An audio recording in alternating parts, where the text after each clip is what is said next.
स्वस्ति श्री गणेशाय नमः।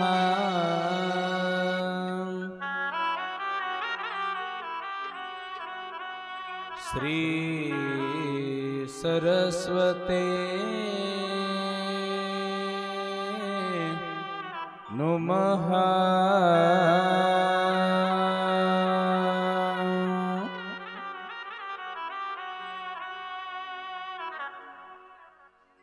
श्री गुरुभ्यो नमः।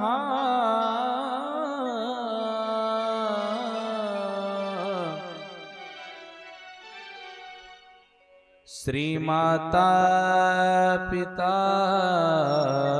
चरण कमलोभ्यो नमः।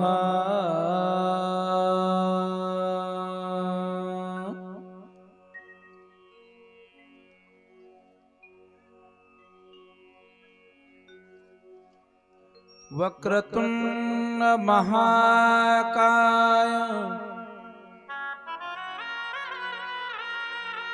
सूर्यकोटि समप्रभ निर्विघ्नं कुरु मे देवो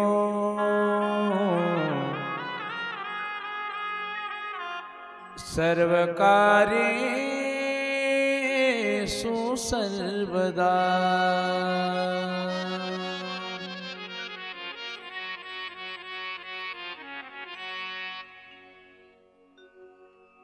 अज्ञानतिमिरान्धस्य ज्ञानाञ्जनशलाकया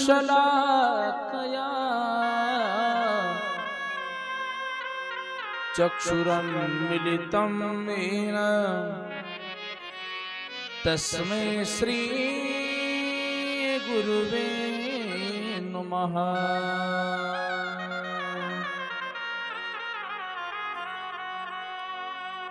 राधा मेरी स्वामिनी मैं राधे जो को दास जन्म जन्म मोहि दीजियो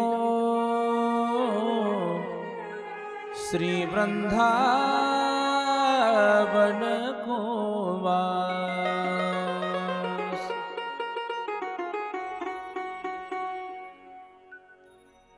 अखंड मंडलाकारं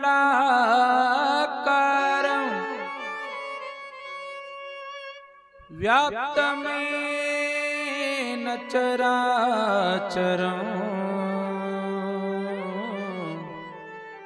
तत्पदं दर्शितं येन तस्मै श्री गुरुवे नमः।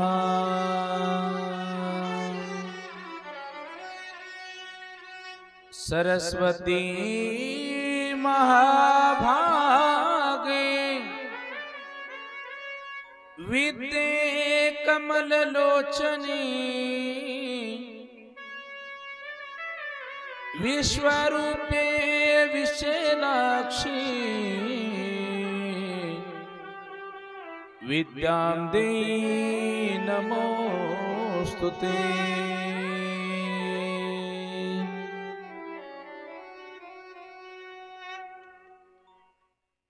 या देवी सर्वभूतेषु शक्तिरूपेण संस्थितः नमस्तस्मै नमस्तस्मै नमस्तस्मै नमो नमः।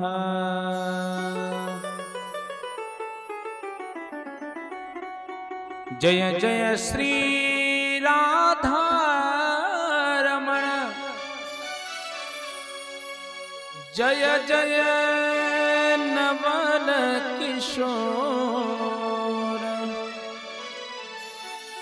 जय गोपी चित्त चोर प्रभु जय जय माखन चोर। जय गोपी चित्त चोर प्रभु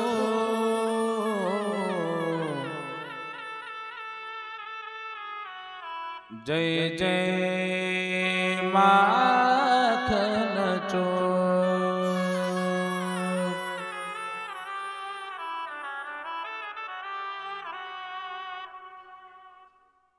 राधा राधा डटते जाए भव बाधा मिट जाए कोटि जन्म की आपदा श्री राधा नाम से जाए।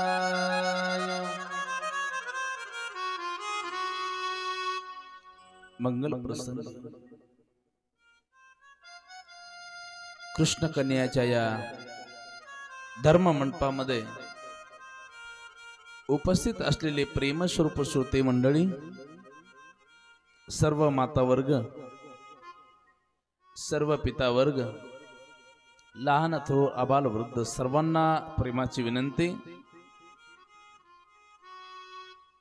एक मिनिट सर्वांनी सुंदर त्या भगवंताचा सुंदर नाम जप करायचा आहे आणि पंचम दिवसाच्या कथा प्रसंगाला सुरुवात करायची। आज सुंदर भगवंताच्या लीला चरित्राचं श्रवण आपणास करायचं आहे। करिता विनंती करेल सर्वांना, आज कोणीही कंटाळा करायचा नाही। जे जे आमच्या कृष्ण कन्याच्या पार्टीचे असतील ते गोड असं भजन करतील, जे त्या ठिकाणी कंसाच्या पार्टीचे असतील ते त्या ठिकाणी भजन करणार नाहीत। म्हणून करता गोड कोणीही त्या ठिकाणी कंटाळा करायचा नाही, टाळी वाजवायला चिंगूसपणा चिकटपणा करायचा नाही। गोड हाताने सुंदर अशी टाळी वाजवायची, टाळी वाजवायला टाळा टाळी करायची नाही। गोड एक साथ सर्वांनी हाताने टाळी आणि मुखाने त्या भगवंताचं सुंदर नामचिंतन।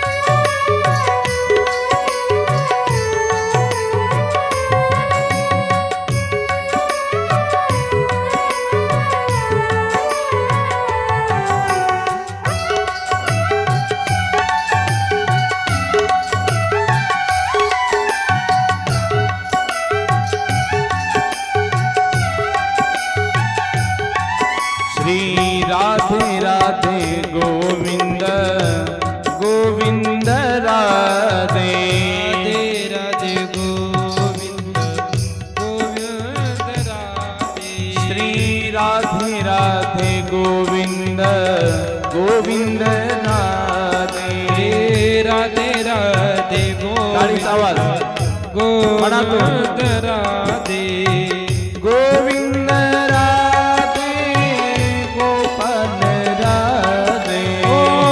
गोविंद श्री राधे गोविंद राधे गोपाल राधे गोविंद राधे गोपाल राधे श्री राधे राधे गोविंद राधे राधे गोविंद राधे राधे गोविंद गोविंद राधे राधे राधे